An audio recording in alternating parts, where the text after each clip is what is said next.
Word raptor over the span of cinema history has been synonymous with fear, death, and carnage. But amongst the many types of raptors seen in the Jurassic franchise, absolutely none of these compares to the monstrous killing machine we will introduce today, whose big screen appearance might overshadow the rest of these animals and put them all to shame.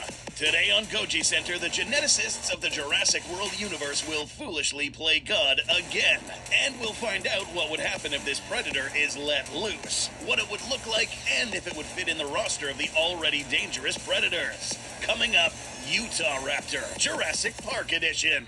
This episode is divided into 4 parts. First, discussing what this fella would look like if it was in a Jurassic film. After that, we will figure out how it would compare in size against the other animals in this franchise, followed by how it would hunt. And a special surprise section in the end. You won't want to miss this one. First things first, let's clear up a misconception a lot of people have had since 1993. Because the real Velociraptor was much smaller than the movie monsters running around with that name slapped on them, a lot of commentators mistakenly thought that these things, and in the novel, were indeed Utahraptors. So we've assembled a bit of a visual aid to show the difference. This one is the big one from Jurassic Park, and this is next to a big Utahraptor. Still think this little fella is a Utahraptor?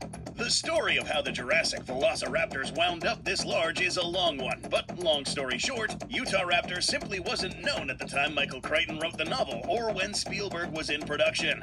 Scientists knew some monster raptor was out there, but the genus wasn't officially unveiled and named until the movie was effectively done. Instead, both the novel and film raptors were modeled after Deinonychus, which was the largest raptor known at the time. But even using the maximum size for Deinonychus, InGen slashers are dwarfed by their bigger cousins. And since the 90s, not only has newer details shown that the Utahraptor was unlike any other, but that it was even bigger than initially thought.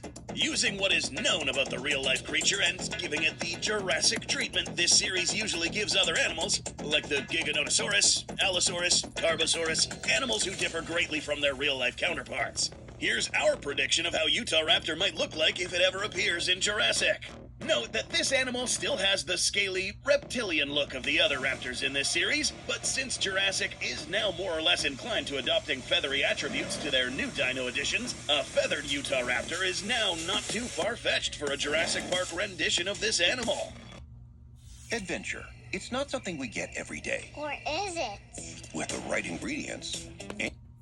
Theropods in the Jurassic franchise tend to have longer legs and a somewhat more raised stance than their real-life counterparts. And to really sell that these are a brand new type of raptor, all of the traits that made Utahraptor unique will have to be exaggerated.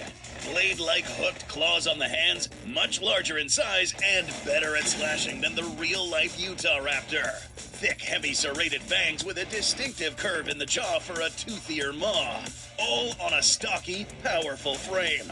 This beast could crush a man's skull between its jaws, impale right through the chest of a dilo with its foot claws, or shred a bigger dinosaur's throat with its hands and jaws. And just how big would these beasts get? In a word, huge.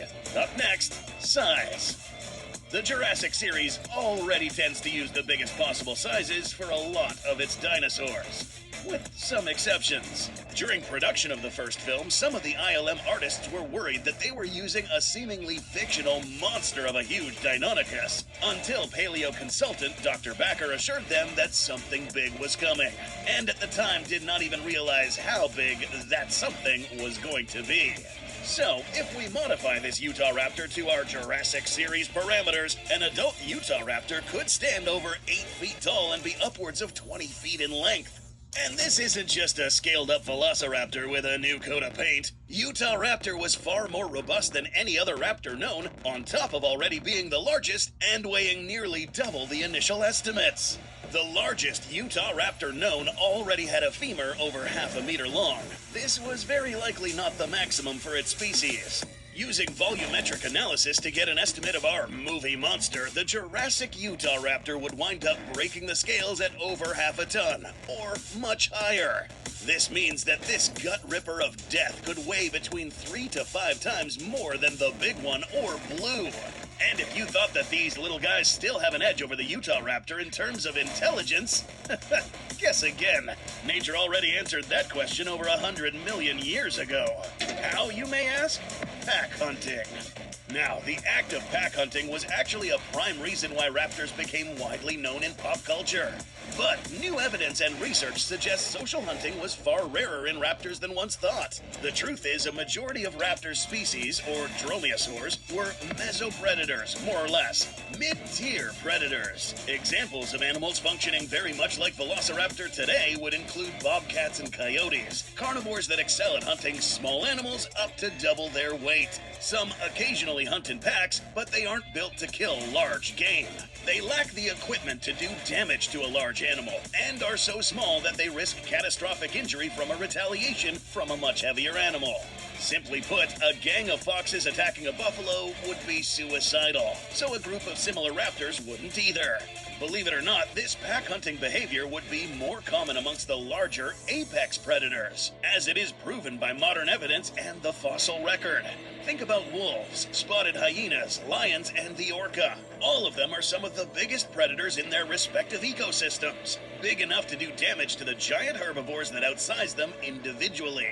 Those bones with raptor tooth marks may have been more likely evidence of scavenging events, much like how many times small carnivores might take advantage of a kill after the apex predator is done eating.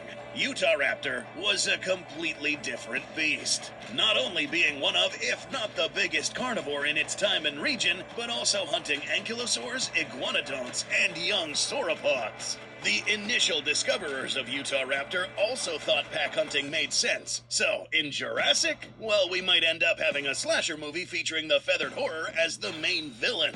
Much better trained, lethal, cunning creatures than their smaller counterparts, raised by their parents and being more instinctively cooperative with each other, not squabbling or fighting one another in pointless dominance disputes. Stalking and ripping humans apart with their strong limbs, high agility, and potential climbing ability to attack from above.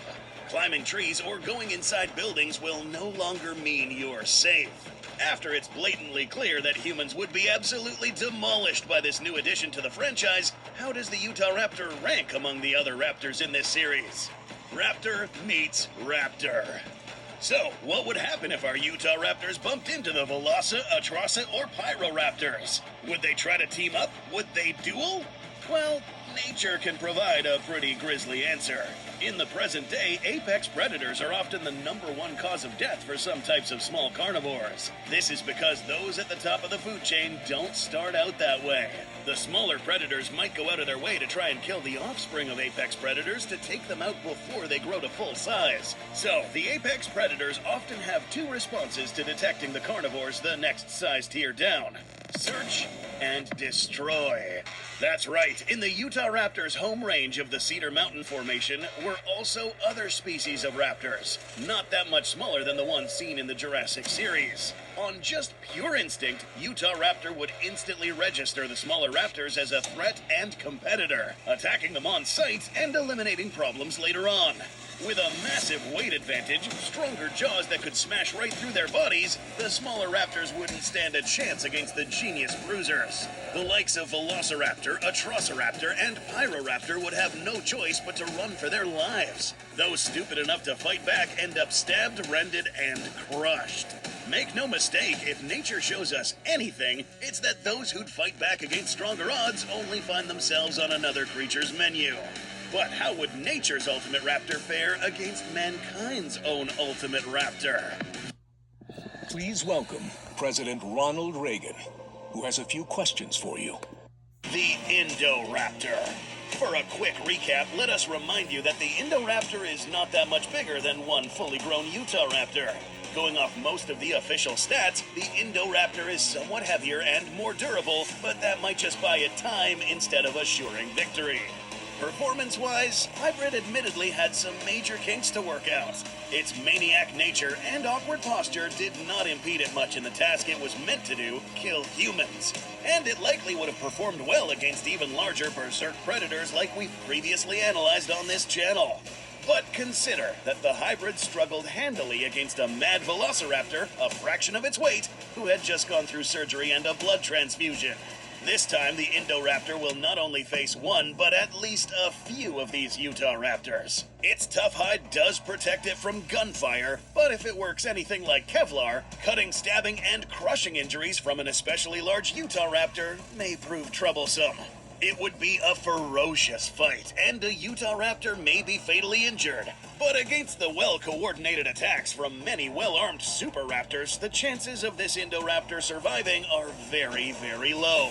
A solid pack of at least 4 to 5 Utahraptors may prove a sufficient menace to establish themselves as the most dangerous force in the entire series. Even the thick hides of the T-Rex and Spinosaurus would be cut into and rendered, especially since the hide of Rexy was left with decades-old scars from just one gutsy raptor less than a third of the weight of one of these Utahraptors. Now that we know the true power of these beasts, it's only a matter of time until the Jurassic series shows us what the greatest of the raptors could do.